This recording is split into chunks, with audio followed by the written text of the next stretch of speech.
Hi, this is Discontinued, back with another game review, currently going through and reviewing various Xbox Game Pass games. Today I've decided I'm going to be reviewing Subnautica. I've got a range of in-game play that I've been doing. If you head over to mixer.com/diss continue 29, you'll find a lot more footage on the game and you can kind of follow through some of those, get a bit of an idea about each game with some live gameplay. These YouTube reviews are just going to be cut up aspects of various bits of gameplay with a little bit of information and my kind of thoughts and feelings on each game. And then I'm hoping that through this you can kind of have a look through and choose which games on Xbox Game Pass that you're particularly interested in and want to play. So this is Subnautica. Subnautica is an open world survival based game. It has elements of base building, customization. Your player wouldn't really be, I suppose it can be an RPG game, but your player is just, you never really see them, so there's no visuals on that. But there's elements similar to Myst in some ways when it comes to kind of problem solving and technology that you'll find that you don't really know a lot about, and you've kind of got to research and study a little bit. I really enjoyed this game. I didn't expect to. It was actually my stepson wanted to play it and I thought I'll have a look, seeing as it's on Game Pass. I had a little go and I got really drawn into it. It's underrated in my opinion. I love open world gaming, as you'll know if you watch a lot of my videos on the channel. I really love the problem solving aspects. There's a little bit of adrenaline in there when it comes to, there's some Leviathan alien fish and they're huge, the size of the submarine in the game. And yeah, they're really quite intimidating and it gets your heart rate going a little bit. But I'd say that they're a small aspect of the game, especially to start with. You kind of get in further, you're going to come across these a little bit more, but you should by then have the tools to deal with them or to get away from them and avoid them. Basically, I at the moment to start with, you can kind of get away from them, no issue, no real drama. But you have to explore various aspects of the ocean bed. The Aurora, the big ship you see, that's the ship you arrived on. Basic premise starting the game is that you're orbiting the planet and you're shot down from the planet and crash land. You're knocked unconscious in an escape pod, and by the time you awake, it's 15 hours after the incident and everybody else is dead. You're the only survivor on this planet and you have very basic tools available in an escape pod, and you have to go out into the planet, scan various materials, fish, plant life, rocks, and kind of go and find bits of technology and parts of the ship that fell off and scan them and relearn how to build things with the materials around you to solve the problems. And within that you can build your own various underwater bases. You can build things like coffee machines, vending machines. You can find posters and little knickknacks to go in your bedroom, little teddies, little ships. There are 2 islands on the game, and so it's not all underwater. One of them's hidden in a cloaking device, and you'll only find it when you go near. The other one is further away. I found it by accident. And on that, there's traces of other people who have also crashed on the planet previously and have built various bases, and there's bits of technology you can kind of find from them. One of them is somebody that's the same kind of race and creed as you, so it's very recognisable. There's another group that's came has their technology is slightly different, and so yeah, and a lot of it is exploring based. If you really like those steady paced games, there's nothing really to shoot. You don't really have a weapon as such. You have a heated knife that you usually use to slice up plants or coral and things for stuff, but you can use that as a weapon. There's also it's not really a gun. I'm struggling for the words now, this is ridiculous. But it picks things up and fires them away. So it's kind of passive-aggressive weaponry, really. But it isn't, the main aim of the game is not arming yourself and destroying things.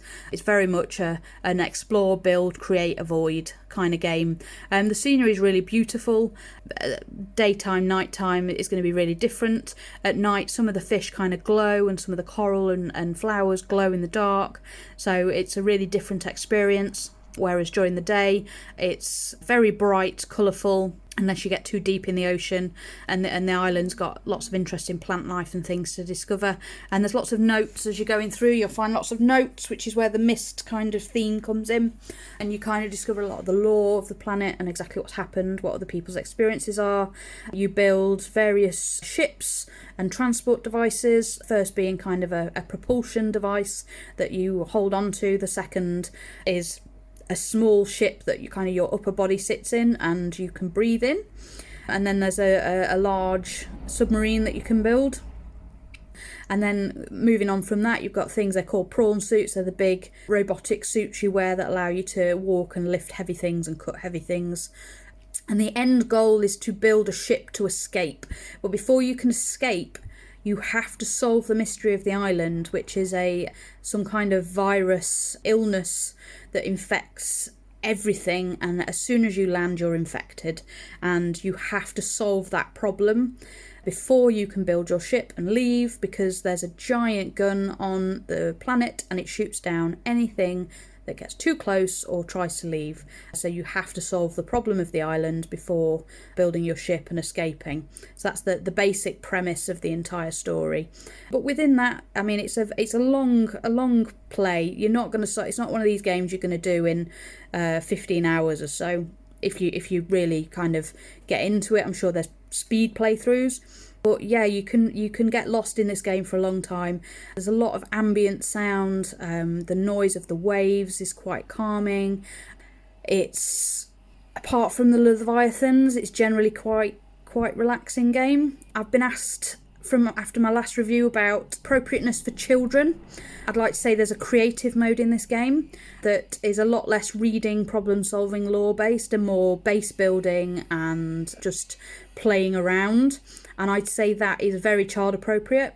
Bear in mind there's the Leviathans out there, so for younger children or children easily affected by monsters would probably be better staying away from this game.